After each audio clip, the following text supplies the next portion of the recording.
तेजस्विनी से तुम्हें क्या प्रॉब्लम है? जब से वो इस घर में आई है तुम उसकी इंसल्ट पे इंसल्ट किए जा रहे हो। वो बेचारी तो तुम्हें मनाने के लिए तुम्हारे कमरे तक भी आई थी। तो मेरा कमरा कोई बॉर्डर पे नहीं है कि बड़ा हिम्मत का काम किया है उसने। सब दिखावा है विनू। और तुम्हें उस लड़की से इतनी हमदर्दी क्यों है? मेरी तो ये समझ में नहीं आ रहा है कि इस शादी को तुमने एक्सेप्ट ही कैसे किया। दोस्तों स्वागत है आपका मेरे YouTube चैनल इन्फॉर्मेटिव टॉक में। तो दोस्तों घूमे किसी के प्यार में फाइनली नील तेजस्विनी और ऋतुराज की बात सुन लेता है दोस्तों कि वो दोनों एक दूसरे से पहले प्यार करते थे। और ये सुनकर उसे बहुत हर्ट होता है। वो अपने कमरे में जाके बहुत रोता है दोस्तों। और यहाँ तक कि वो ये सोच रहा होता है कि उसने ये शादी क्यों की, वो इन दोनों को मिलवा भी सकता था अगर उसे पहले पता होता। और वहीं दूसरी तरफ ऋतुराज और तेजस्विनी भी अपने अपने कमरों में रो रहे होते हैं और परेशान हो रहे होते हैं।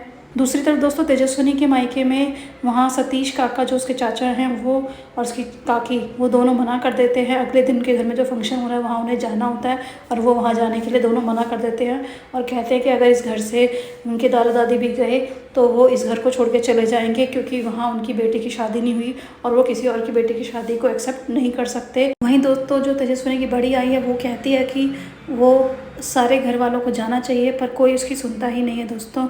और फिर सतीश काका की अपनी बेटी जूही कहती है कि वो ही चली जाएगी अगर कोई उसके फंक्शन में नहीं जाएगा तो।